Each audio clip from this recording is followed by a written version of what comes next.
அன்பான தேவ ஜனங்களே, மீண்டுமாக ஒரு புதிய நிகழ்ச்சிக்குள்ளாக நாம் கடந்து செல்வோம். மனிதர்களுக்கு இருக்கும் அநேக நல்ல குணங்களில் ஒரு குணம் என்ன என்றால், நம்மிடம் இருக்கிற நல்ல விஷயங்களை பிறருக்கு பகிர்ந்து கொடுப்பதுதான் அந்த நல்ல குணம். அந்த ஒரு காரியத்தை தான் இந்த நிகழ்ச்சியில் நாங்கள் உங்களோடு பகிர்ந்து கொள்ள இருக்கிறோம். எங்களோடு சேர்ந்து இணைந்திருங்கள். நிச்சயமாக இந்த நிகழ்ச்சி உங்களுக்கு ஒரு ஆசீர்வாதமாக விளங்கும் என்று நான் கர்த்தருக்குள் நம்புகிறேன். நாம் வாழும் இந்த நாட்களில் அநேக மாற்றங்கள் ஒவ்வொரு இடத்திலும் நாம் பார்த்து வருகிறோம். மனிதர்கள் வெவ்வேறு விதங்களில் வெவ்வேறு காரியங்களில் மாற்றங்களை செய்து வருகிறார்கள். ஏன் அது அவங்களுடைய உடையை அணிகிற விதத்தில் இருக்கலாம், இல்ல பேச்சு திறமையில் இருக்கலாம், மற்ற அநேக காரியங்களில் ஒவ்வொரு மாற்றங்களை மனிதன் செய்து வருகிறான். இந்த காலகட்டத்தில் விசேஷமாக ஒரு முக்கியமான ஒரு மாற்றம் நாம் எல்லோருக்கும் தேவை. அப்படி என்ன ஒரு மாற்றம்? அந்த மாற்றம் நம் சரீரத்துக்கு மிக மிக அவசியமான ஒரு மாற்றம். அதைதான் நாம் மிகவும் சுலபமான முறையில் நாம் கற்றுக்கொள்ள போகிறோம். புதிய ஆரம்பம். அநேக புதிய ஆரம்பங்களை செய்கிற நாம் இந்த புதிய ஆரம்பத்தை செய்திருக்கிறோமா என்று சிந்தியுங்கள். New start. நம் சரீரத்தில் அநேக காரியங்கள் தேவன் படைப்பிலேயே நன்றாக படைத்து நம்மை ஒரு ஆசீர்வாதமாக வைத்திருக்கிறார். ஆனால் படைக்கப்பட்ட நாம அந்த சிருஷ்டிப்பின் திட்டத்திலிருந்து அப்படியே நாளடைய நடக்கும் பொழுது நாம் இம்மட்டும் இந்த நாள் நம்மளை எடுத்து பார்த்தோம்னால் நம்ம கிட்ட நிறைய குறைகள் இருக்கு, வியாதிகள் இருக்கு, நம்ம பலவீனங்கள் நிறைந்தவர்களா இருக்கிறோம். ஆனாலும் தேவன் தம்முடைய வேதாகமத்திலும் அவர் நமக்கு அநேக நல்ல காரியங்களை கற்றுக் கொடுத்திருக்கிறார். அதை நாம் சிந்திப்போம். நியூ ஸ்டார்ட் என்ற இந்த பகுதியில் நாம் முதல் அந்த வார்த்தை அல்லது எழுத்தை நாம் கவனிப்போம். N for nutrition என்ற காரியத்தை இந்த நாளிலும் நாம் பார்ப்போம். புதிய ஆரம்பம், பூரணமான ஊட்டச்சத்து. ஊட்டச்சத்துக்கள் நம் அனைவருக்கும் தெரியும். அநேக காரியங்களில் ஊட்டச்சத்து நிறைந்த பொருட்கள் நம்மை சுற்றிலும் இருக்கு. ஆதியில தேவன் நமக்கு கொடுத்த ஆகாரத்தில் எதை வைத்தார்? கொட்டை வகைகள், பழங்கள், இல்லைங்களா, காய்கறிகள், நல்ல மூலிகைகள், நல்ல காரியங்களை ஆண்டவர் நமக்கு படைத்து வைத்திருந்தார்.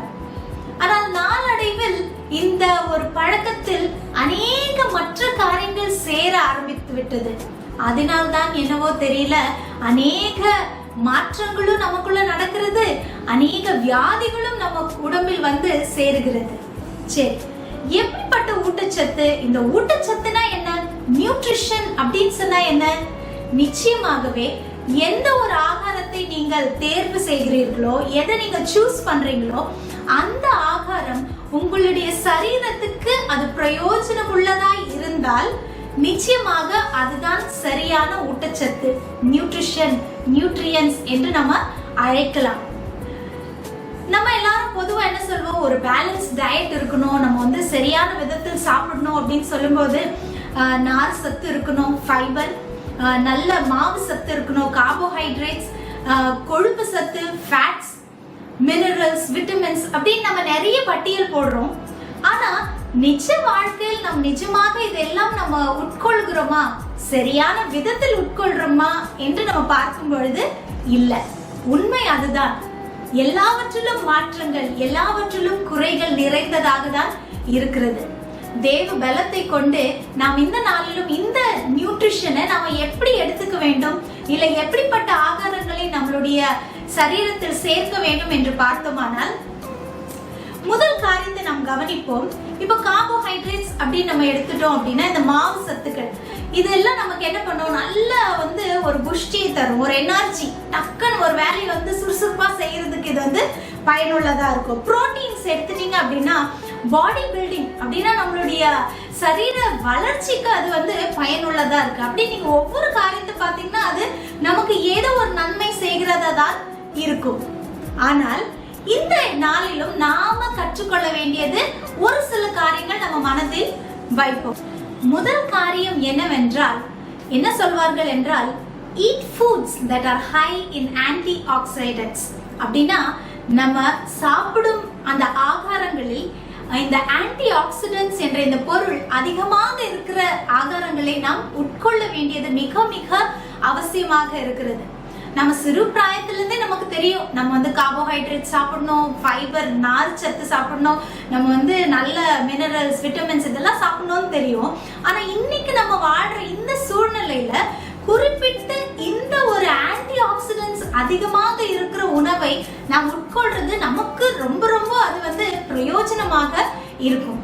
ஏன் இந்த ஆன்டி ஆக்சிடென்ட்ஸ் இதை சில நாட்களில் மட்டும் சாப்பிட வேண்டுமா, இல்ல ரெகுலரா நம்ம தினசரி சாப்பிட வேண்டும் என்று கேட்டால் தினசரி இதை சாப்பிடுற ஒரு பழக்கத்திற்குள் நம்ம வர வேண்டும். ஏன் என்று சொன்னால் இந்த ஆன்டி ஆக்சிடென்ட்ஸ் நம்ம சரீரத்தில் செல்லும் பொழுது அது என்ன செய்யும் அப்படின்னு பார்த்தீங்கன்னா, முதலாவது நம்மளுடைய சரீரத்தில் இருக்கிற ஆர்டரிஸ் இல்லைங்களா, அந்த ரத்த நாளங்கள் இருக்கிறீங்களா, அந்த ஆர்டரிஸ் அது எந்த ஒரு அடைப்பு இல்லாமல் அது பாதுகாத்து கொள்ளும் முதல் காரியம். இரண்டாவது என்ன அப்படின்னா, கேன்சர் புற்றுநோயிலிருந்து அது நம்மை பாதுகாக்கும், புற்றுநோய் வராதபடிக்கு அது தடுக்கும் என்று நம்ம பார்க்கிறோம். அதே மாதிரி நம்மளுடைய சரீரத்துல ஃப்ரீ ரேடிக்கல்ஸ் என்று ஒன்று அழைக்கப்பட்டிருக்கு. அது என்ன அப்படின்னா, நம்ம சரீரத்திலேயே தேவையில்லாத ஒரு சில காரியங்கள் உற்பத்தி ஆகும், சரிங்களா, அது நமக்கு பாதிப்பு ஏற்படுத்தும். அப்படிப்பட்ட அந்த ஃப்ரீ ரேடிக்கல்ஸ் போய் அதை முழுமையாக அட்டாக் செய்யறது எது அப்படின்னா இந்த ஆன்டி ஆக்சிடென்ட்ஸ். மற்றும் ரொம்ப ரொம்ப முக்கியம், நம்மளுடைய சரீரத்தில் போர் சேவகர்கள் இல்லையா, நம்மளுடைய இம்யூன் சிஸ்டம், நம்மளுடைய எதிர்ப்பு சக்தி இருக்கு இல்லைங்களா, இந்த எதிர்ப்பு சக்தியை கூட நமக்கு ஏதாவது ஒரு இன்ஃபெக்ஷன், ஏதாவது ஒரு பிரச்சனை நம்ம சரீரத்துல வரும்போது அதோட போராடுறது யாரு அப்படின்னா இந்த இம்யூன் சிஸ்டம். இந்த இம்யூன் சிஸ்டம் இன்னும் பலமாக ஆக்குறது எது அப்படின்னா இந்த ஆன்டி ஆக்சிடென்ட்ஸ். அது மட்டும் இல்ல, இன்னும் கொஞ்சம் முக்கியமா நம்ம இந்த காலத்துல இருக்கிற வாலிபர்களுக்கு அவ்வளவு சீக்கிரம் என்ன ஆகக்கூடாது, வயதாக கூடாது, எப்பவுமே இளமையாகவே இருக்கணும் அப்படின்னா இந்த ஆன்டி ஆக்சிடென்ட்ஸ் நிறைந்த ஆகாரங்களை சாப்பிட்டா நிச்சயமாக இட் ஸ்லோஸ் டவுன் ஏஜிங். அப்படின்னா நம்மளுடைய வயது முதிர்ச்சியை அது சற்று குறைக்கும். எல்லாருமே முதிர்ச்சி அடைவோம், ஆனால் அது துரிதமாக நடக்காம சற்று அது குறைக்கிறது. அதனால்தான் என்னவோ தெரியல, ஆன்டி ஆக்சிடென்ட்ஸ் நிறைந்த ஆகாரங்களை சாப்பிடும் பொழுது நாம் நீண்ட நாள் வாழ்வதற்கு அது உதவியாகவும் இருக்கும், நாம் சந்தோஷமாக இருக்க அது உதவியாக இருக்கிறது. அப்படி என்றால் இவ்வளோ நல்ல ஒரு ஆன்டி ஆக்சிடென்ட்ஸ் எங்கெல்லாம் இருக்கு, நம்ம எதெல்லாம் சாப்பிடலாம் அப்படின்னு சொல்லும் போது ஒரு ரிசர்ச் பண்ணாங்களாம். ஃப்ரூட்ஸ், வெஜிடபிள்ஸ், இன்னும் பல்சஸ் மற்ற நம்மளுடைய உணவு காரியங்களை ஆராய்ச்சி செய்து பார்க்கும் பொழுது 1ல இருந்து 20 வரையிலும் அவங்க லிஸ்ட் போட்டாங்களாம். அதுல நான் 20 சொல்லல, ஒரு 1ல இருந்து 10 அந்த லிஸ்ட்ல எது எந்த இடத்தில் வருகிறது ஆன்டி ஆக்சிடென்ட்ஸ் நிறைந்தது நம்ம பார்க்கும்போது பழங்களை எடுத்தோமானால் 10வது இடத்துல கிரேப் ஃப்ரூட், 9வது இடத்துல கிவி பழம், மற்ற 8வது இடத்தில் செரி பழம், 7வது இடத்தில் கிரேப்ஸ் திராட்சை பழம், 6வது இடத்தில் ஆரஞ்சு மற்றும் 5வது இடத்தில் பிளம். ரொம்ப எளிமையான ஒரு ஆகாரம் தான். சிலர் சொல்வார்கள் எளிமையான ஆகாரங்களை சாப்பிட்டா அதுல டேஸ்டே இருக்காதுங்க. அப்படி இல்லவே இல்லைங்க. எவ்வளவு எளிமையான ஆகாரமோ அவ்வளவு ருசி அதுல நிறைந்திருக்கு. 4வது இடத்தில் ராஸ்பெரிஸ், 3வது இடத்தில் ஸ்ட்ராபெரிஸ், 2வது இடத்தில் பிளாக்பெரிஸ், 1வது இடத்துல எந்த பழம் இருக்குன்னு நினைக்கிறீங்க? நிச்சயமா அது ப்ளூபெரிஸ். ஸோ பொதுவா எல்லா இடங்களிலும் இது கிடைக்காவிட்டாலும் நமக்கு கிடைக்கிற பழங்களை நம்ம சாப்பிடுவோமானால் இந்த ஆன்டி ஆக்சிடென்ட்ஸ் நமக்கு கிடைக்கும். ஒருவேளை நம்ம வெஜிடபிள்ஸ், எப்படிப்பட்ட காய்கறிகள்ல இந்த ஆன்டி ஆக்சிடென்ட்ஸ் நிறைய இருக்கு அப்படின்னு பார்த்தோமானால் அதே போல 10வது இடத்தில் கத்திரிக்காய், எக் பிளான்ட், 9வது இடத்தில் மக்காச்சோளம், கார்ன், 8வது இடத்தில் வெங்காயம், ஆனியன்ஸ், 7வது இடத்துல இந்த கொடை மிளகாய், சிகப்பு பெல் பெப்பர் சொல்றோம், ரெட் பெல் பெப்பர், மற்றும் 6வது இடத்தில் பீட்ரூட், 5வது இடத்தில் ப்ராக்கலி, 4வது இடத்தில் பிரசல்ஸ் ஸ்ப்ரவுட்ஸ், 3வது இடத்தில் ரொம்ப எளிமையா கிடைக்கிறது, ரொம்ப ரிச் ஆனது எது அப்படின்னா பாலைக்கீரை அப்படின்னா ஸ்பினச், மற்றும் இரண்டாவது இடத்தில் கேல் என்ற ஒரு காய்கறி, மற்றும் முதல் இடத்தில் யார் அந்த இடத்தை பிடித்திருப்பாங்கன்னு நினைக்கிறீங்க? எந்த காய்? இது எது அப்படின்னா நாம தினசரி வாழ்க்கையில் ரொம்ப கொஞ்சமா யூஸ் பண்றது தான் இது, பூண்டு, வெள்ளை பூண்டு. ஸோ கார்லிக், அதுலதான் அதிகமான என்ன இருக்கிறது? ஆன்டி ஆக்சிடென்ட்ஸ் இருக்கிறது. அப்படி நீங்க ஒவ்வொரு காரியத்தை நீங்க எடுத்து பாத்தீங்கன்னா ஸ்பைசஸ், பல்சஸ் எல்லாவற்றிலும் நிச்சயமாக என்ன இருக்கிறது? அநேக ஊட்டச்சத்துக்கள் நிறைந்து இருக்கிறது. குறிப்பிட்டு இப்ப சொன்ன காரியங்களில் ஆன்டி ஆக்சிடென்ட்ஸ் நிறைய இருக்கு. சோ அடுத்த முறை அந்த பழங்கள், காய்கறிகளை பார்க்கும்போது ஒதுக்காமல் நிச்சயமாக சாப்பிடுங்க. சரி, இரண்டாவது காரியம், நான் நல்ல ஊட்டச்சத்து எனக்கு வேணும் அப்படின்னா எதை நான் கவனத்தில் வைக்க வேண்டும் என்றால், இந்த சரீரத்தில் என்னுடைய சரீர பலத்திற்காக எது ரொம்ப ரொம்ப முக்கியம் அப்படின்னா சர்க்குலேஷன், பிளட் சர்க்குலேஷன். நம்மளுடைய ரத்த ஓட்டம் ரொம்ப ரொம்ப சீராக இருக்க வேண்டும். இதை நாம் மனதில் வைக்க வேண்டும். அப்படி என்றால் ஏன் இந்த ரத்த ஓட்டம் அப்படின்னு பார்த்தோம்னா, ஒரு சில காரியங்கள் நம்மளுடைய சரீரத்தில் நம்ம சாப்பிடுற ஆகாரத்துல இருக்கிற நியூட்ரியன்ஸ், இந்த உணவு ஊட்டச்சத்துக்கள் சரியான விதத்தில் நம்மளுடைய சரீரத்துல இருக்கிற அந்த செல்களுக்குள்ள என்ன பண்ணணும்? போகணும். அது மட்டும் இல்ல, அந்த செல் நல்ல அது ஊட்டம் நிறைந்ததாகவும் நல்ல பலமாக இருக்க வேண்டும். நம்ம சரீரத்தில் இருக்கிற கழிவுகளை வெளியேறதுக்காக இந்த ரத்த ஓட்டம் நமக்கு மிக மிக அவசியமாக இருக்கிறது. சரி, அடுத்தது நம்ம பார்க்கிறோமானால், இந்த அத்லெட்டிக்ஸ், நல்ல உடற்பயிற்சி செய்யறவங்களுக்கு இந்த ரத்த ஓட்டம் நன்றாக இருக்க வேண்டும். நம்மளுடைய மூளை, மென்டல் ஹெல்த், நம்மளுடைய மூளை சரியாக செயல்படுவதற்கும் கூட இந்த ரத்த ஓட்டம் மிக மிக அவசியம். சில நேரத்துல நம்ம ரொம்ப வேலை செஞ்சுட்டு இருப்போம், நம்ம தலை வலிக்கிற மாதிரியே இருக்கும். ஏன் தெரியுமா? அங்க ரத்த ஓட்டம் சரியா இல்ல. அப்ப நம்ம என்ன பண்ணுவோம்? டக்குன்னு ஒரு கிளாஸ் தண்ணி குடிப்போம். அந்த தண்ணி குடிக்கும் போது என்ன ஆகுது? அந்த ரத்த ஓட்டத்திற்கு அது உதவியாக இருக்கிறது. அந்த ஆக்சிஜன் கரெக்டான இடத்துக்கு சென்று நம்ம மீண்டும் நம்மளுடைய வேலையை செய்வதற்கு துவங்குகிறோம். அது மட்டும் இல்ல, இந்த ரத்த ஓட்டம் ஒரு வேளை நம்மளுடைய சரீரத்தில் நின்று விட்டது அப்படின்னா என்ன நடக்கும்? மரணம் தான் நடக்கும். அதை தவிர வேற எதுவுமே நடக்காது. அப்போ யாருமே மறிக்க வேண்டும் என்று ஆசைப்படுகிறது அல்ல. அப்ப நம்ம எல்லாருமே உயிரோடு இருக்கணும் அப்படின்னா இந்த ரத்த ஓட்டம் எப்பவுமே ஓடிக்கொண்டேதான் இருக்க வேண்டும். அப்படி என்றால் நான் சாப்பிடும் ஆகாரங்கள் என்னுடைய ரத்த ஓட்டத்தை சீராக செயல்பட உதவியா இருக்கிற ஒரு ஆகாரத்தை தான் நான் சாப்பிட வேண்டும் என்று நம்மளுடைய மனதில் இருக்க வேண்டும்.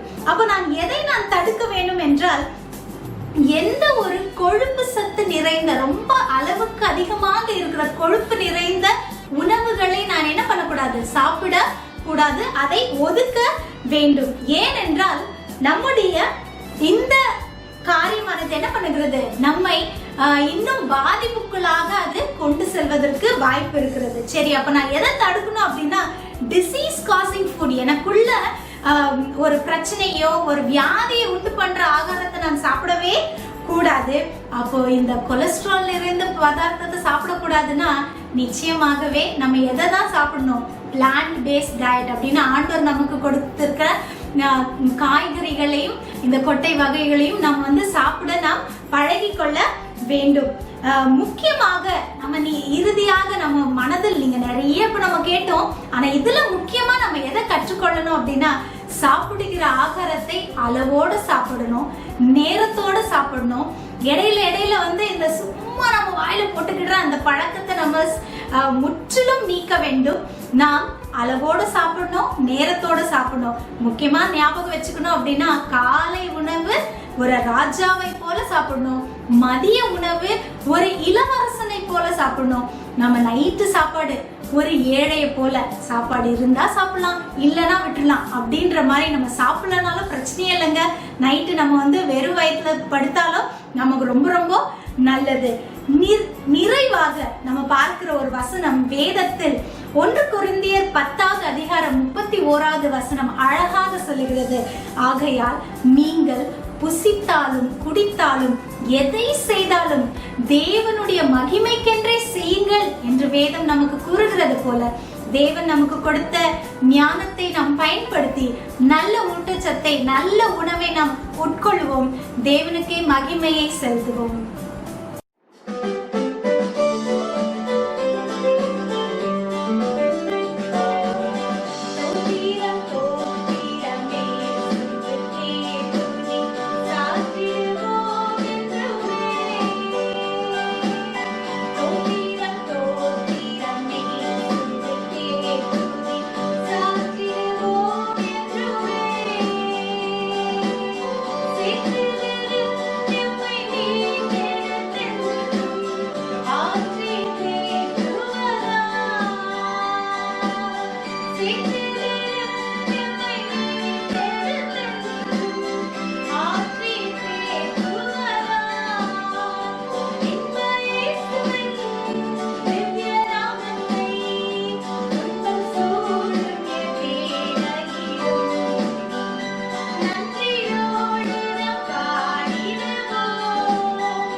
கிறிஸ்து இயேசுவுக்குள்ளாக உங்களை சந்திப்பதில் நான் மிகுந்த மகிழ்ச்சி அடைகிறேன். எனக்கு அருமையான தேவனுடைய பிள்ளைகளே, நாம் எல்லாரும் மிகவும் ஆவலாக காத்து கொண்டிருக்கும் ஒரு மேன்மையான நாள் நம்முடைய இரட்சகராகிய இயேசு கிறிஸ்துவின் இரண்டாம் வருகை. அவர் முதல் விசை இந்த பூமிக்கு வந்து இதோ அவர் நமக்காக ரத்தம் சிந்தி மீண்டுமாக பரலோகத்திலே பரிந்து பேசும் ஊழியத்தை முடித்துவிட்டு நம்மை பிதாவின் சமூகத்திலே சேர்ப்பேன் என்று சொல்லி வாக்கு கொடுத்து போயிருக்கிறார். அது எவ்வளவு மேன்மையும் உன்னதமான ஒரு வாக்குத்தத்தமாக இருக்கிறது. என் பிதாவினிடத்திலே அநேக வாசஸ்தலங்கள் இருக்கிறது, அதிலே ஒரு ஸ்தலத்தை உங்களுக்கு நான் ஆயத்தம் பண்ணுகிறேன், ஆயத்தம் பண்ணின பின்பு நான் இருக்கும் ஸ்தலத்திலே உங்களை கூட்டி சேர்ப்பேன் என்று சொல்லுகிறார். நிச்சயமாகவே இந்த உலகத்தை இப்பொழுது நாம் பார்க்கும் பொழுது இது ஒரு அழிந்து போகும் உலகமாக இருக்கிறது.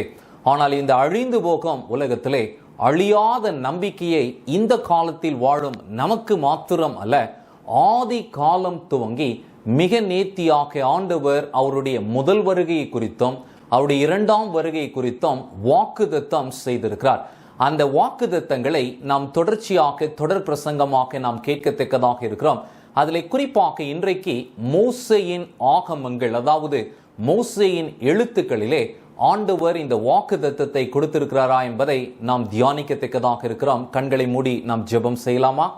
மகாவல்லமையும் கிருபையும் அன்பும் தயவுள்ள எங்கள் ஆண்டவரே, விசேஷமாக இதோ இந்த வேளையிலும் உடைய சமூகத்தில் எங்களை ஒப்பு வைக்கிறோம். ராஜா, உம்முடைய வார்த்தையின் மகிமையை நாங்கள் ருசிக்கும்படியா எங்களுக்கு உதவி செய்யும்.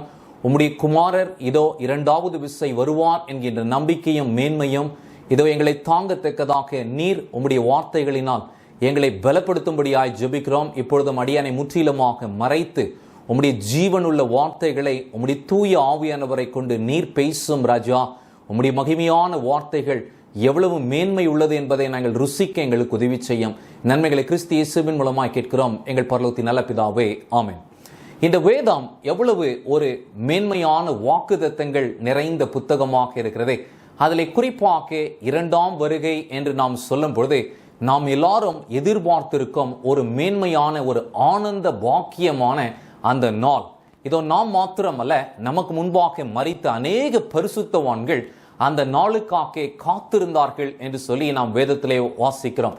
அதில் குறிப்பாக இதோ 7ஆம் தலைமுறை, ஆதாமிலிருந்து 7ஆம் தலைமுறையான ஏனோக்கு இந்த வாக்குத்தத்தத்தை அந்த நாட்களிலே இருந்த ஜனங்களுக்கு சொல்லி எச்சரித்து ஒரு பரிசுத்தமான வாழ்க்கையை அந்த மனிதன் வாழ்ந்து வந்து அவன் இதோ எடுத்துக்கொள்ளப்படுகிறதற்கு முன்பாக நற்சாட்சி பெற்றான் என்று சொல்லி எபிரேயர் 11ஆம் அதிகாரத்திலே நாம் வாசிக்கிறோம். ஆனால் அவர் செய்த ஊழிய அனுபவத்தையும் இரண்டாம் வருகை குறித்து அவர்தான் முதலாவதாக திருஷ்டாந்தரப்படுத்தினார் என்பதை யூதா மிக அழகாக காண்பிக்கிறார். யூதா புத்தகத்திலே ஒரே ஒரு அதிகாரம்தான், ஆனால் அந்த ஒரே அதிகாரத்திலே 14வது வசனத்திலும் 15வது வசனத்திலும் சொல்லும் பொழுது இதோ நம்முடைய நேசர் திரும்பி வருவார், அவர் 1000-10,000 பரிசுத்தவான்களோடு வருவார், துன்மார்க்கர்களை நியாயம் தீர்க்கவும் அதிலும் தேவனுக்கு விரோதமாய் கடினமான வார்த்தைகளை பேசினவர்களை நியாயம் தீர்க்கத்தக்கதாக அவர் கோடான கோடி தூதர்களோடு வருகிறார் என்பதை திருஷ்டாந்தரப்படுத்தி இருக்கிறார் என்பதை நாம் வேதத்திலே அறிகிறோம். அதற்கப்புறம் மிக நேர்த்தியாக ஒரு உன்னதமான ஊழியத்தை செய்தது மோசே என்பதை நீங்களும் நானும் அறிந்திருக்கிறோம். நிச்சயமாகவே இந்த வேதாகமும் நம் கையிலே கிடைக்கிறதற்கு ஏதுவாக முதல் துவக்கமே ஆண்டவர் இந்த மோசேயின் மூலமாக தான் சகலத்தையும் செய்தார் என்று பார்க்கிறோம். பொதுவாகவே மோசேயின் ஆகமங்கள் என்று சொல்லும்போது நாம் என்ன நினைக்கிறோம் அப்படின்னா, ஆதியாகமும், யாத்திரையாகமும், லேவியராகமும், எண்ணாகமும், உபாகம புத்தகம், இந்த 5 புத்தகங்கள் மாத்திரமே மோசே எழுதினார் என்று சொல்லி நாம் நினைக்கிறோம். ஆனால் யோபுவின் புத்தகமும் இதோ மோசேயை கொண்டுதான் ஆண்டவர் எழுதினார். அதில் குறிப்பாக ரபிமார்கள், யூத ரபிமார்கள் நிச்சயமாக அதை அறிந்திருந்தார்கள். ஏன் அப்படின்னா, இந்த மாபெரும் போராட்டத்தை விளக்கக்கூடிய ஒரு மிக நேர்த்தியான ஒரு புத்தகம். அந்த புத்தகத்திலே குறிப்பாக யோபுவினுடைய விசுவாசம் என்ன அப்படின்னா, இதோ என் நேசர் உயிரோடு இருக்கிறார், அவர் பூமியிலே கடைசி நாளிலே தோன்றுவார், என்னுடைய தோள் முதலானவைகள் எல்லாம் அழிந்து போனாலும் என் நேசரை நான் பார்ப்பேன் என்று சொல்லி அவர் நம்பிக்கையோடு அவருடைய விசுவாச அறிக்கையை செய்ததுதான் இங்கு யூத ஜனத்திற்கும் ஆண்டவர் காண்பித்தார். நிச்சயமாகவே எனக்கு அருமையான என்னுடைய பிள்ளைகளே, நாம் ஏதோ கொஞ்ச நாள் இந்த பூமியிலே வாழ்ந்து அழிந்து மண்ணோடு மண்ணாக நாம் போக வேண்டும் என்பது தேவனுடைய சித்தம் அல்ல. நம்முடைய தேவன் ஜீவாதிபதியாக இருந்து இந்த ஜீவனை நமக்கு கொடுத்து இந்த ஜீவனை காக்க வல்லவராக இருக்கிறார். அதுலதான் இந்த விசுவாசம் எவ்வளவு ஒரு மேன்மையான பங்கை ஆற்றுகிறது என்பதை நாம் அறிந்திருக்கிறோம். அந்த யோபுவின் வார்த்தையை நாம் கவனிப்போமே. யோபுவின் புத்தகம் 19ஆம் அதிகாரம் அதிலே 25வது வசனம், என் மீட்பர் உயிரோடு இருக்கிறார் என்றும் அவர் கடைசி நாளிலே பூமியின் மேல் நிற்பார் என்றும் நான் அறிந்திருக்கிறேன். அப்ப நிச்சயமாகவே இந்த பூமிக்கு கடைசி நாள் என்று ஒரு நாள் இருக்கிறது. அந்த கடைசி நாளிலே இதோ சூரியனும் இருளடையும், சந்திரன் ஒளி கொடாமல் போகும், ஆண்டவருடைய மகிமையான அந்த பிரகாசம் அவைகளை வெட்கப்படுத்தும் என்று சொல்லி பின்னாடி வருகின்ற நாட்களிலே நாம் தீர்க்கதரிசிகளின் ஆகமங்களிலிருந்து படிக்கத்தக்கதாக இருக்கிறோம். அதில் குறிப்பாக இந்த முதல் புத்தகம் மோசே எழுதின இந்த யோபுவின் புத்தகத்திலே அவருடைய விசுவாசம் அவிதமாகவே இருந்தது. அப்படி என்றால் நான் மரித்தாலும் உயிரோடு எழும்புவேன், என்னை அந்த நாளிலே கிறிஸ்து உயிரோடு எழுப்புவார், என்னுடைய சரீரம் என்னுடைய தோல் முதலானவைகள் எல்லாம் அழிந்து போனாலும் என் நேசர் வரும் அந்த நாளிலே என் சொந்த கண்களினால் நான் அவரை பார்ப்பேன், அந்நிய கண்களினால் அல்ல என்கின்ற இந்த ஒரு சாட்சியை தான் ஆண்டவர் யூதர்களுக்கு கற்றுக் கொடுத்தார். ஏன் அப்படின்னா இந்த மாபெரும் போராட்டத்திலே இதோ மரணத்திற்கு அதிபதியாக பிசாசு அநேகரை அழித்து கொண்டிருக்கிறான். ஆனால் கிறிஸ்து ஜீவாதிபதியாக இருந்து ஜீவனை சிருஷ்டிப்பிலே கொடுத்தது மாத்திரமில்லாமல் நித்திய காலமாய் அந்த ஜீவனை நமக்கு கொடுக்க அவர் வல்லவராக இருக்கிறார் என்பதை இந்த யோபுவின் வாழ்க்கையிலிருந்து அவருடைய விசுவாசத்திலிருந்து நாம் அறிந்து கொள்கிறோம். நிச்சயமாகவே அப்போ இந்த மோசேயின் புத்தகங்களை நாம் ஆராய்ந்து படிக்கும் போது இன்னைக்கு நிறைய பேர் என்ன நினைக்கிறாங்க அப்படின்னா, மோசேயுடைய புத்தகமா, ஆதியாகமோ அப்படின்னா அவர் வெறும் அங்க சிருஷ்டிப்பை பத்தி எழுதியிருக்கிறாரு, முற்பிதாக்களுடைய சரித்திரத்தை எழுதியிருக்கிறாரு, ஆபிரகாமுடைய விசுவாசம், அதுக்கப்புறம் அந்த சந்ததியில யாரெல்லாம் பிறந்தாங்க என்பதை அநேகர் சொல்வார்கள். யாத்திரையாகவும் புத்தகம் வரும்பொழுது எகிப்திலிருந்து எப்படி அவர்கள் விடுதலையாக்கப்பட்டு அவர்கள் இதோ அந்த 40 வருடம் அவர்கள் வனாந்திரத்திலே வந்தார்கள், அந்த யாத்திரையை குறித்து எழுதப்பட்டிருக்கிறது. லேவியராகம புத்தகமா, அது ஆசரிப்பு கூடாரம் எப்படி பலி செலுத்தணும், அவங்க என்ன சடங்கு செய்யணும், இதையெல்லாம் ஆண்டவர் அதிலே கற்றுக் கொடுத்தார். அதுல என்னாகமும் என்று வரும்பொழுது 4வது புத்தகம் அதுல 40 வருஷம் கழித்து ஆண்டவர் எண்ணினார். அதுல எத்தனையோ பேர் அழிந்து போனார்கள், மீதியானவர்கள் மாத்திரமே கானானுக்குள்ளாக பிரவேசித்தார்கள். உபாகம புத்தகம் கடைசியாக அவருடைய ஊழியத்தின் நிறைவு என்று சொல்லி எளிதாக அதை ஆழமாய் படிக்காமல் இருக்கிற கிறிஸ்துவர்கள் உண்டு. ஆனால் அந்த உபாகம புத்தகத்தை குறிப்பாக அதிலே அவர் இந்த 33ஆம் அதிகாரத்தை எழுதுகிறதை நாம் கவனிக்கும் பொழுது அதிலே இதோ நம்முடைய தேவன் வருவார், அவர் நிச்சயமாக வருவார், அவர் மாட்சிமை பொருந்தினவராக வருவார், உங்களையும் என்னையும் மீட்டுக் கொள்ளத்தக்கதாக வருவார் என்பதை மிக நேர்த்தியாக மிக அழகாக ஆண்டவர் மோசேயை கொண்டு காண்பித்து இருக்கிறார்.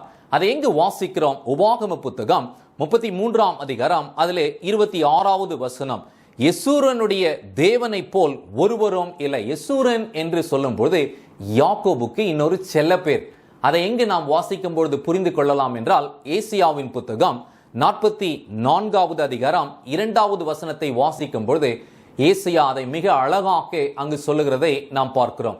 நிச்சயமாகவே இங்கு தொடர்ந்து சொல்லும் பொழுது கவனிப்போமே, அவர் உனக்கு சகாயமாய் வானங்களின் மேல் தமது மாட்சிமையோடு ஆகாய மண்டலங்களின் மேல் ஏறி வருகிறார். மேகம் என்று சொல்லும் பொழுது அதற்கு நிறைய வேதாகமத்திலே விளக்கம் இருக்கிறது. மேகம் என்றால் நாம் பார்க்கிற இந்த மழையை கொண்டு வருகிற இந்த மேகம் மாத்திரமல்ல, தேவ தூதர்களுடைய கூட்டமும் வேதாகமத்திலே மேகத்திற்கு ஒப்பிடப்பட்டிருக்கிறது. அப்போ ஆண்டவர் இதோ இஸ்ரவேல் ஜனங்கள் மத்தியிலே பிரசன்னமான போது அவர் மேகங்களுடனே வந்தார். அதிலும் குறிப்பாக 10 கட்டளைகள், அதாவது ஜீவ பிரமாணம், அக்கினிமயமான பிரமாணத்தை ஆண்டவர் கொடுக்க வந்தபோது அவருடைய பிரசன்னம் மகிமை உள்ளதாக இருந்தது என்பதை இஸ்ரவேல் ஜனங்கள் அறிந்திருந்தார்கள். அதே போலதான் ஆண்டவருடைய 2ஆம் வருகையும் இருக்கும். அவர் மாட்சிமை பொருந்தினவராய் மகிமை நிறைந்தவராக அவர் வருவார் என்பதை முன்னதாகவே மோசேயின் மூலமாக ஆண்டவர் இஸ்ரவேல் ஜனங்களுக்கு திருஷ்டாந்திரப்படுத்தி இருக்கிறார் என்று நாம் பார்க்கிறோம். அதை இங்கு கவனிக்கும் பொழுது தமது மாட்சிமையோடும் ஆகாய மண்டலங்களின் மேல் ஏறி வருகிறார். 27 வசனத்திலே கவனிக்கும் பொழுது, அநாதி தேவன் உனக்கு அடைக்கலம், அவருடைய நித்திய புயங்கள் உனக்கு ஆதாரம். இப்போ ஆண்டவருடைய அரவணைக்கும் கரம். ஒருவேளை மரித்த பரிசுத்தவான்கள் இருப்பார்கள் என்றால் யோபுவை போன்றவர்களை ஆண்டவர் உயிரோடே கொண்டு வருவார் என்கின்ற நம்பிக்கையின் நிச்சயத்தை ஆண்டவர் கொடுத்திருக்கிறார். ஆதலால் இந்த கடைசி காலத்திலே வாழும் நீங்களும் நானும் எப்படி பைபிளை படிக்கணும் என்பதையும் நாம் புரிந்து கொள்ளணும். இன்னைக்கு நம்ம கிட்ட முழு பைபிள் இருக்கு. மோசையுடைய ஆகமங்கள் மாத்திரம் இல்ல, அதுக்கப்புறம் பின்னாடி வந்த அநேக தீர்க்கதரிசிகள் இருக்கிறாங்க. அது மாத்திரமல்லாமல் அப்போஸ்தலருடைய எழுத்து, அதிலும் குறிப்பாக பவுலடிகளாருடைய எழுத்துக்கள் எல்லாம் நமக்கு இருக்கிறது. ஆனா இன்னைக்கு நாம் இந்த பகுதியை எப்படி நாம் புரிந்து கொள்ள போகிறோம் என்றால், இன்னும் மற்ற வேத பகுதிகள் எழுதப்படாத நாட்களில் ஆண்டவர் இந்த ஜனத்தை அவருடைய இரண்டாம் வருகைக்கு எவ்விதமாக ஆயத்தம் பண்ணினார் என்பதுதான் நமக்கு மிக முக்கியமாக கவனிக்க வேண்டியது. ஏன் அப்படின்னா, இஸ்ரவேல் ஜனங்களுக்கு ஆண்டவர் தெளிவாக சொல்லிட்டார். என்னன்னா, உங்களுடைய பெயர் ஜீவ புஸ்தகத்திலே எழுதப்பட்டிருக்கிறது. ஆதலால் நீங்கள் ஜீவனுக்காக அழைக்கப்பட்டவர்கள். இந்த ஜீவனுக்குள் பிரவேசிக்க வேண்டும் என்றால் இவைகளை நீங்கள் கவனிக்க வேண்டும் என்று சொல்லி ஆண்டவர் அவர்களுக்கு மேன்மையான வேத வாக்கியங்களை கற்றுக் கொடுத்தார். அதிலே குறிப்பாக ஜீவ பிரமாணம் என்று சொல்லி அக்கினிமயமான பிரமாணமாகிய 10 கட்டளைகளை நாம் சொல்லுகிறோம். இந்த காட்சியை இங்கு இதே அதிகாரம், ஏன் அப்படின்னா இந்த உபாகம் 33ஆம் அதிகாரம் ரொம்ப முக்கியமான அதிகாரங்க. இது மோசே கடைசியா இஸ்ரவேல் ஜனங்களை ஆசீர்வதித்த ஒரு வேத பகுதி. இஸ்ரவேல் ஜனங்களை மாத்திரமல்ல, சகல பரிசுத்தவான்களுக்கும் ஆண்டவர் கொடுத்திருக்கும் மேன்மை என்பதை இப்பொழுது நாம் புரிந்து கொள்ள போகிறோம். இந்த உபாகம் 33ஆம் அதிகாரத்திலே 2-3 வசனங்களை நாம் கவனிப்போமே. கர்த்தர் சீனாயிலிருந்து எழுந்தருளி சேயீரிலிருந்து அவர்களுக்காக உதயமானார். பாரான் மலையிலிருந்து பிரகாசித்து, அப்படின்னா பிரகாசிக்கிறவராகவே நம்முடைய தேவன் இருக்கிறார். அவருடைய இரண்டாம் வருகையும் மகா பயங்கரமான பிரகாசத்துடன் இருக்கும் என்பதை நாம் புரிந்து கொள்கிறோம். சரி, அதை தொடர்ந்து இங்கு கவனிக்கும் பொழுது 10,000 பரிசுத்தவான்களோட பிரசன்னமானார். அவர்களுக்காக அக்கினிமயமான பிரமாணம் அவருடைய வலது கையிலிருந்து புறப்பட்டது. அவர்களுக்காக என்று இங்கு ஆண்டவர் யாரை குறித்து சொல்றாரு? வெறும் யூதர்களை மாத்திரம் சொல்றாரா, இல்லை யாரை பற்றி? கவனிப்போம். தொடர்ந்து 3வது வசனம். மெய்யாகவே அவர் ஜனங்களை சிநேகிக்கிறார். அவருடைய பரிசுத்தவான்கள் எல்லாரும் உம்முடைய கையிலே இருக்கிறார்கள். அவர்கள் உம்முடைய பாதத்தில் விழுந்து உம்முடைய வார்த்தையினால் போதனை அடைவார்கள். அப்படின்னு ஆண்டவர் முன்னமே மோசையை கொண்டு இதை தீர்க்க தரிசனமா சொல்லிட்டார். அப்படின்னா அவருடைய இரண்டாம் வருகைக்கு முன்னதாக பரிசுத்தவான்கள் எல்லாரும் இந்த ஜீவ வாக்கியத்தினால் போதனை அடைவார்கள். ஏன் அப்படின்னா இது ஜீவ வாக்கியம். ஜீவனுக்குள்ளாக பிரவேசிக்க வேண்டும் என்றால் இந்த ஜீவ வார்த்தைகளை அவர்கள் கவனிக்க வேண்டும் என்று சொல்லி அநேக ஆலோசனைகளை இஸ்ரவேல் ஜனங்களுக்கு ஆண்டவர் கற்றுக் கொடுத்திருந்தார். அதனாலதான் அவங்க அந்த உடன்படிக்கை பெட்டியை முன்னதாக அவர்கள் சுமந்து போனார்கள். அந்த உடன்படிக்கை பெட்டி ஆண்டுடைய சிங்காசனத்திற்கு அடையாளமாக இருந்தது. அது கிருபாசனம் என்று அழைக்கப்பட்டது. இந்த வார்த்தைகள் கிருபையின் வார்த்தை என்றும் நாம் புரிந்து கொள்ளுகிறோம். இதை நாம் கவனிக்க வேண்டும். ஏன் அப்படின்னா ஆண்டவர் இரண்டாவது விசை வருகிறதற்கு முன்னதாக நாம் இந்த வார்த்தையினால் போதனை அடைவோம் என்பதை திட்டமாகவும் தெளிவாகவும் இதோ ஆண்டவர் தம்முடைய ஜனத்திற்கு கற்றுக் கொடுத்தார். அப்படின்னா இதுக்கப்புறம் தான் மற்ற தீர்க்கதரிசிகள் வராங்க. ஆனால் அந்த காலத்திலே இவர்களை இரண்டாம் வருகைக்கு ஆயத்தம் பண்ணுகிறதற்கு ஆண்டவர் மிக முக்கியமாய் 2 வகையான பிரமாணம் கொடுத்தார். அதுல மிக முக்கியமானது இது அக்கினிமயமான பிரமாணம், சகல ஜனங்களுக்கும் சகல பரிசுத்தவான்களுக்கும் என்று பார்க்கிறோம். இப்ப கீழே வாசிப்போம். 4வது வசனம். மோசே நமக்கு ஒரு நியாயப்பிரமாணத்தை கற்பித்தான், அது யாக்கோபின் சபைக்கு சுதந்திரமாயிற்று. இதுதான் பலியின் பிரமாணம் என்று சொல்லுகிறோம்.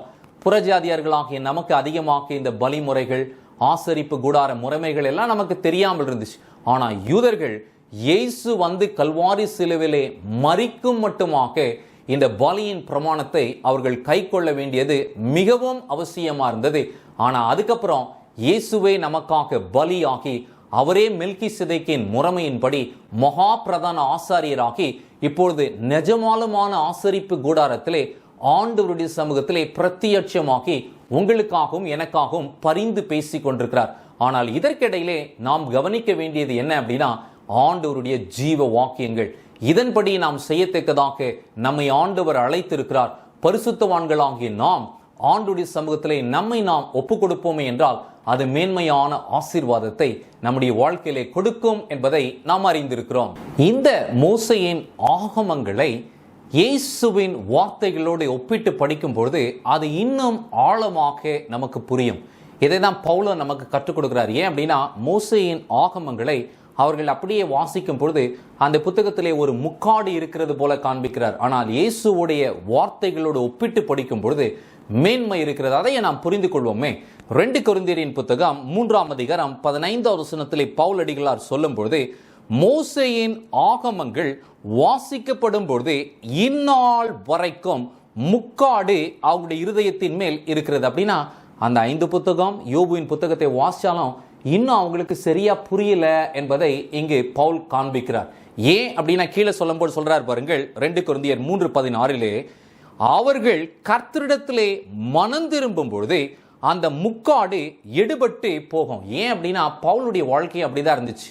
8ஆம் நாள் விருத்த சேதனம் செய்யப்பட்டவன், நியாயப்பிரமாணத்தின் நீதியின்படி குற்றம் சாட்டப்படாதவன். ஆனாலும் அவருக்கு தெரியல, புரியல. ஆனால் இயேசுவை சந்தித்த பிறகுதான் இதோ இந்த வேதத்தின் மகத்துவங்கள் இன்னும் ஆழமாக அவருக்கு புரிய ஆரம்பித்தது. அது மாத்திரமல்லாமல் நமக்கு மிகவும் தெளிவை உண்டாக்கத்தக்கதாக பவுலுடைய எழுத்துக்கள் இருக்கிறது என்பதை நாம் புரிந்து கொள்கிறோம். அப்படி என்றால் நிச்சயமாகவே கிறிஸ்து இதோ அவருடைய 2ஆம் வருகை குறித்தும், ஒளியின் பிள்ளைகள் யார் என்பதை குறித்தும், அதிலும் உயிர்த்தெழுதலின் பிள்ளைகள் யார் என்பதை குறித்து ஆண்டவர் நிச்சயமாகவே காண்பித்திருக்க வேண்டும். ஏன் அப்படின்னா ஆபிரகாம் காலம் துவங்கி யோபு, மோசே, அநேக நீதிமான்களுடைய வாழ்க்கையில ஆண்டவர் என்ன ஒரு நம்பிக்கையை உண்டாக்கினார் அப்படின்னா, நீங்கள் ஜீவனுக்காக பெயரெழுதப்பட்டவர்கள், இதோ நித்திய ஜீவனுக்குள்ளாக நீங்கள் பிரவேசிப்பீர்கள் என்பதை ஆண்டவர் திட்டமாகவும் தெளிவாகவும் அவர்களுக்கு காண்பித்து இருக்கிறார்.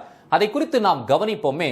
கிறிஸ்து சொல்லும் பொழுது லூக்காவின் புத்தகம் 20ஆம் அதிகாரம் அதிலே 37வது வசனத்திலே இதை காண்பிக்கிறார். ஏன் அப்படின்னா மோசேயின் ஆகமத்தை அவர்கள் வாசித்த பொழுது அவர்களுக்கு சரியா புரியல. ஆனா இப்போ இரட்சகராக இயேசு கிறிஸ்து அவர்களுக்கு தெளிவாக கற்றுக் கொடுக்கிறார். என்ன கவனிப்போமே. அன்றியும் மரித்தோர் எழுந்திருப்பார்கள் என்பதை மோசேயும் முட்செடியை பற்றிய வாசகத்திலே காண்பித்திருக்கிறார். அப்படின்னா நம்ம எல்லாருக்கும் நல்லா தெரியும், முதல்ல ஆண்டவர் மோசேயை இந்த உன்னதமான பணிக்கு அழைத்த பொழுது ஒரு அந்த செடி எரிந்து கொண்டிருந்தது. அதுல முட்செடி அது எரிந்து சாம்பலாகாமல் அது அப்படியே பசுமையுமாக இருந்த காட்சி மோசேயை வியக்க வைத்தது. அவன் கிட்டே போனான். ஆண்டவர், இதோ நீ நிற்கிற பூமி பரிசுத்தமான பூமி, உன் பாதரட்சியை கலட்டி போடு என்று சொல்லி அதற்கு பின்னாடி ஆண்டவர் அநேக அடையாளங்களை கொண்டு அவனுடைய ஊழியத்தை நிறைவேற்றினார் என்று பார்க்கிறோம். ஆனால் இந்த தரிசனத்துல ஆண்டவர் என்ன கற்றுக் கொடுத்தார் அதை தான் இங்க கிறிஸ்து வலியுறுத்துகிறார். என்ன கவனிப்போம் வசனத்தை தொடர்ந்து.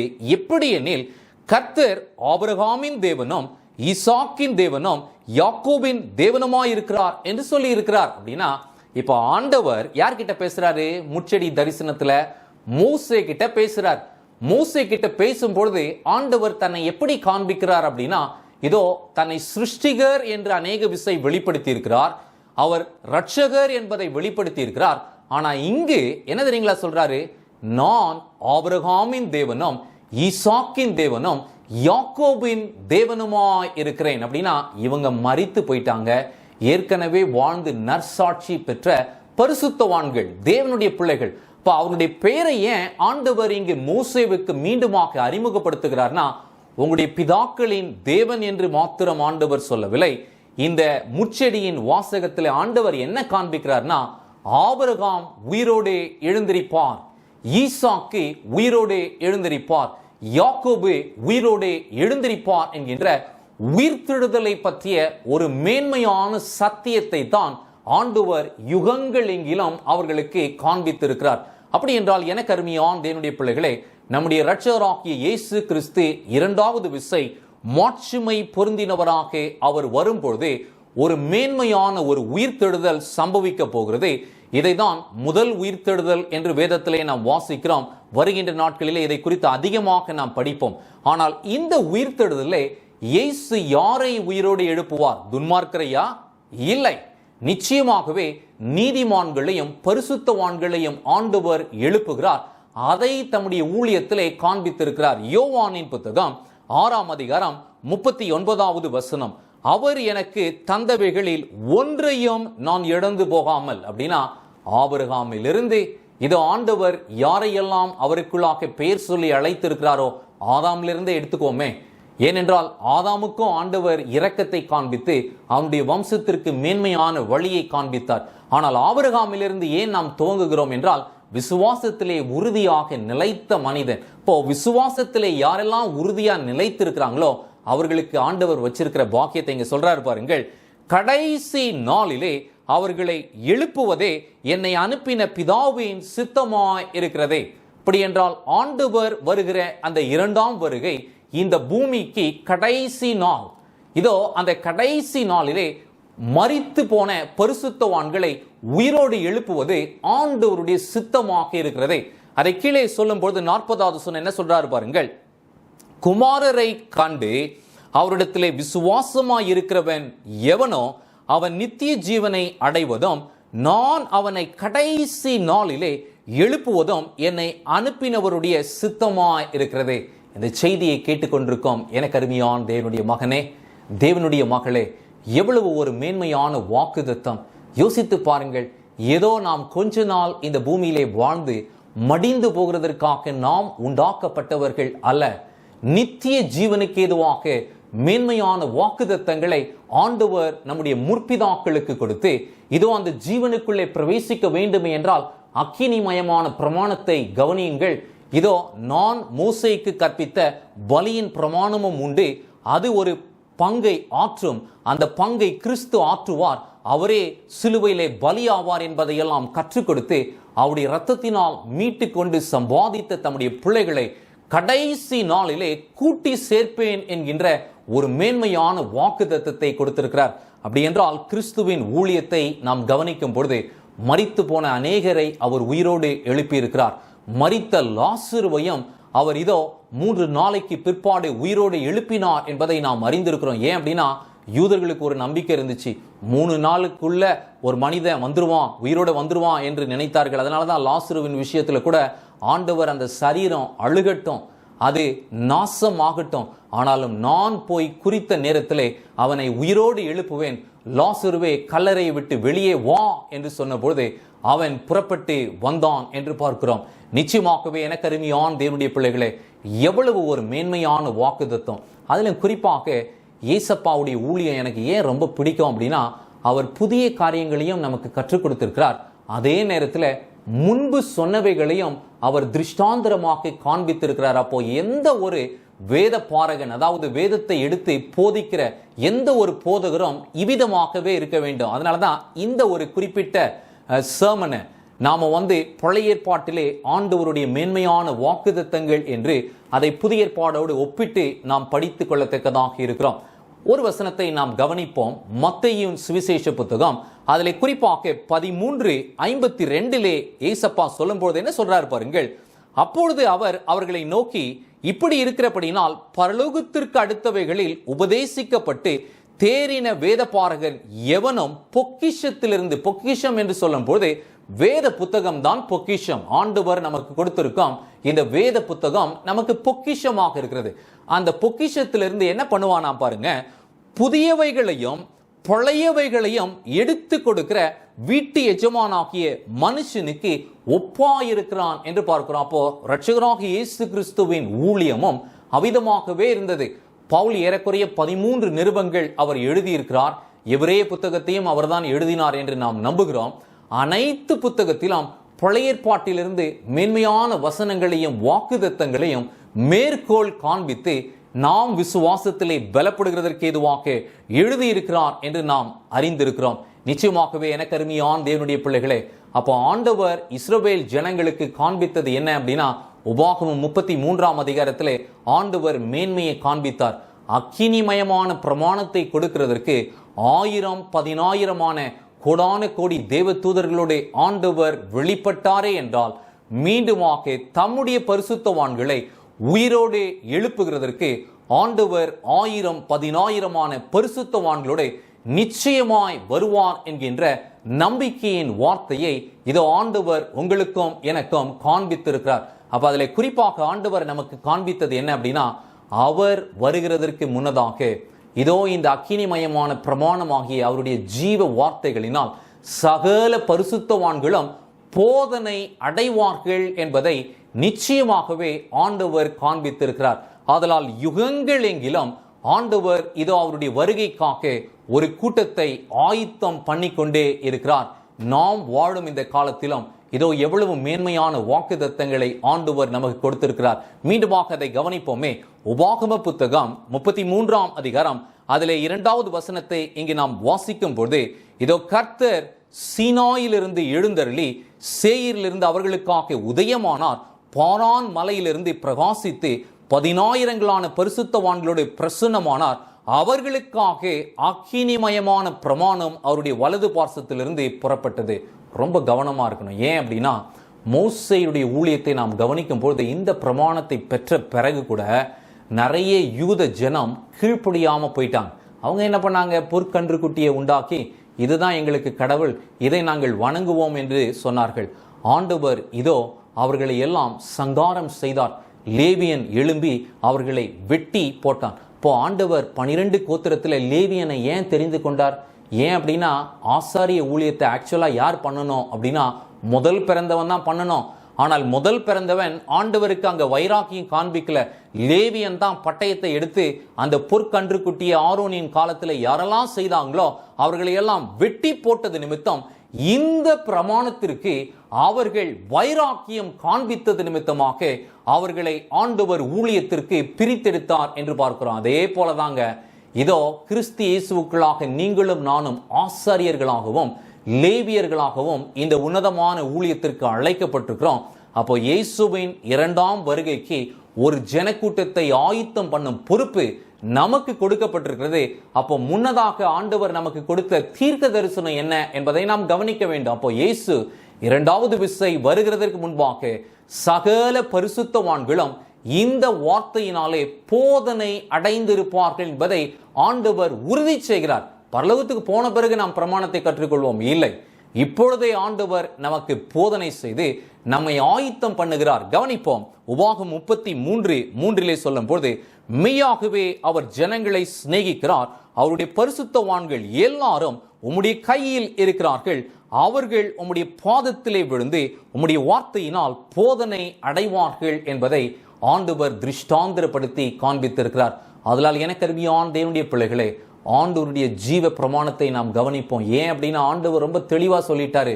மோசே எத்தனையோ விசை பரிந்து பேசினார் ஆண்டவர்கிட்ட. ஆண்டவரே, இவங்களுடைய வாழ்க்கையை நீங்க அழிச்சிடாதீங்க, இந்த ஜனத்தை ஏன் நீங்க கஷ்டப்பட்டு எகிப்திலிருந்து கொண்டு வந்தீங்க, ஏன் பேரை ஜீவ புஸ்தகத்திலிருந்து கிறுக்கி போட்டுருங்க ராஜா, ஆனா இவங்களுடைய பேரை கிறுக்க வேண்டாம் என்று ஆண்டவரிடத்திலே பரிந்து பேசினான். ஆனாலும் ஆண்டவர் சொன்னார், இதோ எனக்கு விரோதமாய் பாவம் செய்தவர்களுடைய பெயரையே நான் கிறுக்கி போடுவேன், உன்னுடைய பெயரை அல்ல. அப்படின்னா மோசே யார் அப்படின்னா, ஆண்டவருடைய ஜீவ பிரமாணத்திற்கு கீழ்ப்படிந்து தன்னை ஒப்பு கொடுத்த தேவ மனிதன். அவன் மாத்திரமல்ல, இதோ காலேப், யோசுவா, இன்னும் அந்த வனாந்திரத்திலே வாலிபர்கள், உண்மையாயிருந்த வாலிபர்கள். ஏன் அப்படின்னா, அவருடைய முற்பிதாக்கள் பாவம் செய்து ஆண்டவருக்கு விரோதமாய் முரட்டாட்டம் செய்து தூஷணமான வார்த்தைகளை எல்லாம் பேசினவர்கள் அவர்கள் கண் முன்னாக அழிந்ததை அவர்கள் பார்த்தார்கள். ஆனால் ஜீவனுக்காக பெயரெழுதப்பட்டவர்களோ இதோ அந்த கானானிலே பிரவேசித்தார்கள். அதே போல பரம கானானுக்குள் பிரவேசிக்கும் நாள் அதி சீக்கிரமாயிருக்கிறது. நம்முடைய இரட்சகராகிய இயேசு கிறிஸ்து சீக்கிரமாய் வருவார் என்கின்ற நம்பிக்கை, மேன்மை நமக்கு உண்டாயிருக்கிறது. ஆதலால் மிகவும் நாம் ஜாக்கிரதையாக இருப்போம். கடைசியா இந்த வசனத்தோடு நானும் தியானத்தை நிறைவு செய்கிறேன். உபாகமம் 33:26 அதிலே சொல்லும் பொழுது, யெசூரனுடைய தேவனை போல் ஒருவரும் இல்லை, நிச்சயமாகவே நம்முடைய தேவனை போல் ஒருவரும் இல்லை, அவர் ஒருவரே சிருஷ்டி கர்த்தர், அவரே நம் நாயகன், அவரே நம்முடைய ஜீவாதிபதி என்பதை நாம் அறிந்திருக்கிறோம். அவர் உனக்கு சகாயமாய் வானங்களின் மேலும் தமது மாட்சிமையோடும் ஆகாய மண்டலங்களின் மேல் ஏறி வருவார். அந்த நாளுக்காக நாம் எதிர்பார்த்து காத்து கொண்டிருக்கிறோம். கடைசி ஆண்டவர் முடிக்கும் பொழுது அவர் வரும் அந்த நாளிலே நம்முடைய சத்துருக்கள் எல்லாரையும் அவருடைய பாதப்படியிலே அவர் போடுவார் என்கின்ற வாக்குத்தத்தத்தை கொடுத்திருக்கிறார். அதை 27 வசனத்திலே சொல்லும் பொழுது, அநாதி தேவன் உனக்கு அடைக்கலம், அவருடைய நித்திய பயங்கள் உனக்கு ஆதாரம், அவர் உனக்கு முன் நின்று சத்துருக்களை துரத்தி அவர்களை அழித்து போட்ட கட்டளையிடுவார். ஏன் அப்படின்னா சாத்தானும் அவனுடைய சேனைகளும் ஆண்டவர் வரும் அந்த இரண்டாம் வருகையின் பயங்கரமான நாளிலே அவர்கள் சிதறடிக்கப்பட்டு ஆண்டவர் அவர்களுக்கு நியமித்திருக்கும் தண்டனையை கொடுப்பார் என்பதை வருகின்ற நாட்களிலே நாம் விரிவாக படிக்கத்தக்கதாக இருக்கிறோம். ஆனாலும் நாம் அறிந்து கொண்ட ஒரு பேருண்மை என்ன அப்படின்னா, யுகங்கள் எங்கிலும் ஆண்டவர் தம்முடைய வருகைக்காக ஒரு கூட்டத்தை ஆயத்தம் பண்ணி இருக்கிறார். அந்த கூட்டத்தை மோசே அவருடைய காலத்திலே இதோ ஆயத்தம் பண்ணினார். நாம் வாழும் இந்த காலத்திலே வேதத்தின் மகத்துவங்களை நாம் கவனித்து உண்மையாக ஆண்டவருக்கு நம்மை நாம் ஒப்பு கொடுப்போமே என்றால் அவர் வரும் அந்த நாளிலே வெட்கப்படாமல் அவரை முகமுகமாய் நாம் தரிசிப்போம். அதற்கு நீங்கள் ஆயத்தமா என்பதை ஆண்டவர் என்னிடத்திலும் உங்களிடத்திலும் கேட்கிறார். கர்த்தர் நம்மை ஆசீர்வதிப்பாராக. ஆமென்.